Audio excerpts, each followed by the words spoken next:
Assalamualaikum warahmatullahi wabarakatuh. Anak-anakku sekalian, mari kita mulai pertemuan kali ini dengan bacaan basmalah. Bismillahirrahmanirrahim. Kali ini kita akan membahas tentang sistem sirkulasi pada manusia. Sistem sirkulasi atau sistem peredaran darah itu tersusun atas darah dan alat peredaran darah, dan juga melibatkan sistem peredaran getah bening. Darah itu terdiri atas plasma darah dan sel darah. Sedangkan sel darah itu ada 3, yaitu sel darah merah, sel darah putih, dan keping darah. Alat-alat peredaran darah melibatkan 2 alat, yaitu pembuluh darah sama jantung. Dan pembuluh darah dibagi menjadi 3, yaitu arteri, vena, dan kapiler. Sedangkan sistem peredaran getah bening tersusun atas cairan limfa, pembuluh limfa, serta kelenjar limfa. Mari kita bahas satu persatu. Yang pertama adalah darah. Darah itu memiliki fungsi. Yang pertama adalah sebagai fungsi transportasi, yaitu mengangkut oksigen dari paru-paru ke seluruh tubuh, mengangkut hormon dari kelenjar endokrin ke seluruh tubuh, serta membawa nutrisi dari yang bermula dari usus penyerapan diedarkan ke seluruh tubuh, serta membawa produk limbah metabolisme dari jaringan-jaringan dibawa ke hati dan ginjal.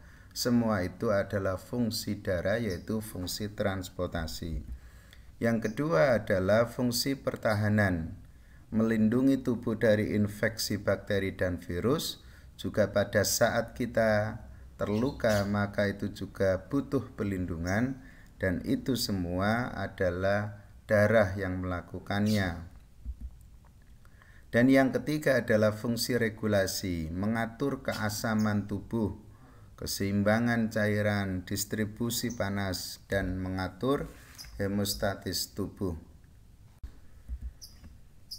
Komponen darah itu tersusun atas 2 hal secara umum, yaitu yang bersifat cair, yaitu disebut plasma darah. Ini ada 55% dari total jumlah darah.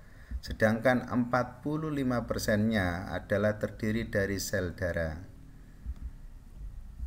Plasma darah itu komponen paling besar, yaitu air 90%.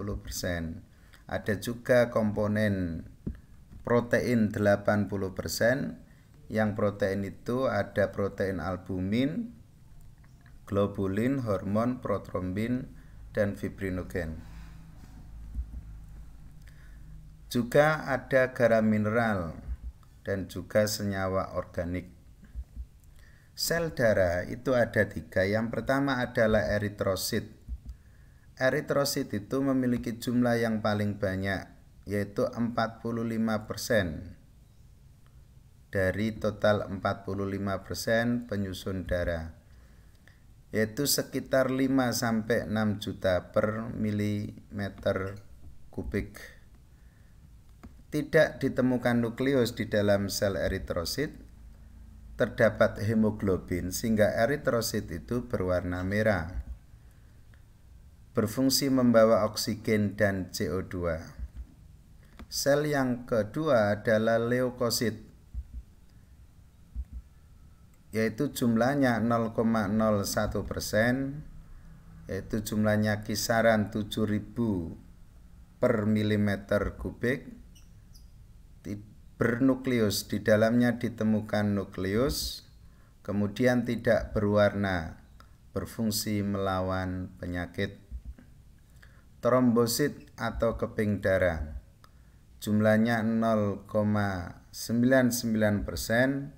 yaitu kisaran 200 sampai 400 ribu per milimeter kubik, tidak bernukleus, tidak berwarna, dan berfungsi untuk pembekuan darah.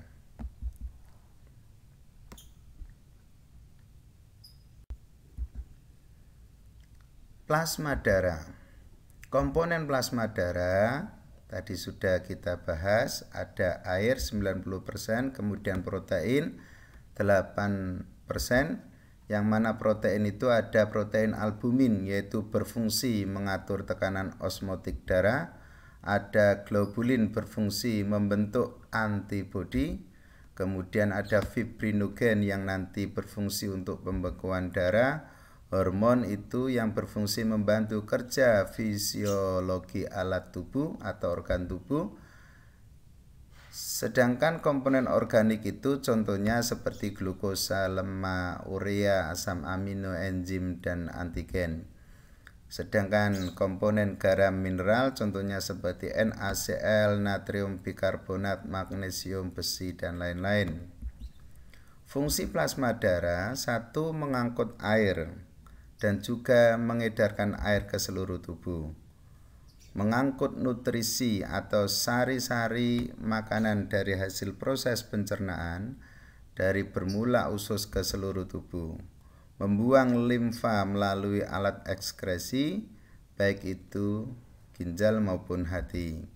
Kemudian menjaga tekanan darah agar tetap normal, mengandung antibodi untuk daya tahan tubuh, berperan dalam pembekuan darah, serta membantu penyembuhan luka, dan juga sebagai mengatur suhu tubuh. Sel darah yang pertama adalah eritrosit. Eritrosit itu berbentuk bulat pipi yang di bagian tengah itu ada cekungnya. Bentuk yang demikian itu disebut dengan bikonkav. Tidak memiliki inti sel, kemudian berwarna merah karena mengandung hemoglobin. Sel darah merah itu jumlahnya 4-5 juta sel per milimeter kubik. Kemudian sel darah itu bersifat elastis. Sel darah merah itu dibentuk di dalam sumsum tulang rusuk, tulang dada, dan tulang belakang. Eritrosit itu memiliki pigmen respirasi yaitu tadi hemoglobin, sehingga dengan hemoglobin ini mampu mengikat oksigen. Umur sel darah merah relatif panjang yaitu 3 bulan atau 120 hari. Apabila sudah lebih dari ini, maka sel darah tidak berfungsi lagi dan harus dirombak. Ketika dirombak itu menjadi 2 komponen yaitu globin sama heme. Globin ini nanti akan dipecah menjadi asam amino, dan heme, komponen heme yang Fe, zat besi, itu akan digunakan kembali untuk membentuk hemoglobin. Sedangkan heme yang non besi itu akan dirombak menjadi biliverdin yang berwarna hijau dan bilirubin yang berwarna kuning. Zat warna inilah yang nanti akan menjadi cairan empedu. Yang kedua adalah leukosit. Leukosit atau sel darah putih itu ada 2 bentuk, yaitu yang bergranula yang disebut granulosit dan yang tidak bergranula disebut agranulosit. Granulosit itu ada 3. Yang pertama adalah neutrofil. Neutrofil ini memiliki jumlah yang paling banyak di antara sel darah merah yang lainnya, ada 54-62%. Umurnya 6-20 jam. Dia berfungsi sebagai fagosit, yaitu memakan partikel yang kecil. Sedangkan eosinofil itu jumlahnya 7-10%. Eosinofil ini bisa menghasilkan enzim penghancur sehingga mampu melawan parasit yang besar seperti cacing. Dengan enzimnya itu cacing kemudian akan dihancurkan. Berikutnya basofil, jumlahnya 1%.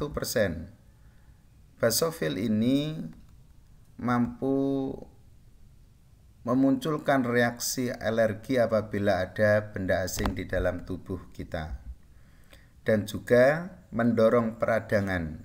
Jadi ketika ada infeksi kemudian peradangan, itu adalah peran dari basofil, karena di dalam basofil itu terdapat histamin. Sedangkan yang agranulosit itu ada dua, yaitu monosit. Monosit itu jumlahnya 3-9%. Monosit ini mampu keluar ke jaringan tubuh, dari pembuluh darah keluar ke jaringan tubuh. Dan dia berfungsi sebagai fagosit, pemakan partikel yang besar, sehingga disebut dengan makrofag. Limfosit jumlahnya 25-33%. Limfosit itu ada dua jenis, yaitu limfosit B, yaitu limfosit yang dibentuk dan matang di dalam sumsum tulang belakang. Sedangkan limfosit T dibentuk di sumsum tulang dan matang di kelenjar timus. Fungsi limfosit adalah menghasilkan antibodi. Yang ketiga, trombosit atau keping darah, jumlahnya 150-400.000 per liter. Bentuknya tidak teratur, tidak berinti, masa hidupnya hanya 9 hari. Berfungsi dalam proses pembekuan darah. Bagaimana proses pembekuan darah itu terjadi? Yaitu apabila kita luka, pembuluh darah kita sobek, maka trombosit ini akan mengeluarkan enzim trombokinase. Dan enzim ini dibantu oleh ion kalsium dan vitamin K itu akan merangsang, mengaktifkan protrombin menjadi trombin. Dan trombin inilah yang mampu mengubah protein fibrinogen untuk menjadi fibrin atau benang-benang fibrin, sehingga ketika muncul fibrin maka pembuluh darah yang sobek tadi akan tertutupi sehingga darah tidak keluar kembali. Golongan darah. Sistem penggolongan darah pada manusia itu ada 3, yaitu sistem ABO, sistem Rhesus, dan sistem MN. Sistem ABO itu ada 4 jenis darah, yaitu golongan darah A, yang apabila di dalam sel darah merahnya itu mengandung agglutinogen A, dan di dalam plasma darahnya itu mengandung agglutinin beta atau anti B. Sedangkan golongan darah B itu apabila di dalam eritrositnya mengandung agglutinogen B dan di dalam plasma darahnya mengandung agglutinin alfa atau anti B. Sedangkan golongan darah AB yaitu apabila di dalam eritrositnya itu memiliki agglutinogen A juga agglutinogen B, tetapi tidak memiliki agglutinin beta dan alfa. Sedangkan golongan darah O apabila di dalam eritrositnya tidak ditemukan agglutinogen A dan B, tetapi di dalam plasma darahnya itu mengandung agglutinin beta dan alfa. Apa itu agglutinogen? Agglutinogen itu adalah senyawa protein darah yang terdapat di sel darah merah, fungsinya sebagai antigen. Sedangkan agglutinin adalah senyawa protein darah yang terdapat pada plasma darah, berfungsi sebagai antibodi. Apabila ada antigen A ketemu dengan antibodi A, maka akan terjadi proses agglutinasi atau pengumpulan darah. Misalnya ada golongan darah A didonorkan ke golongan darah B, maka akan terjadi agglutinasi. Kenapa demikian? Karena golongan darah A itu mengandung agglutinogen A atau antigen A. Sedangkan di golongan darah B itu mengandung agglutinin A atau antibodi A, maka terjadilah penggumpalan darah atau agglutinasi. Makanya penting bagi kita untuk mengetahui golongan darah kita itu AB, AB atau O. Saya kira itu pertemuan hari ini. Dan terima kasih atas perhatiannya, dan kita akhiri dengan bacaan hamdalah. Alhamdulillahirabbil alamin. Assalamualaikum warahmatullahi wabarakatuh.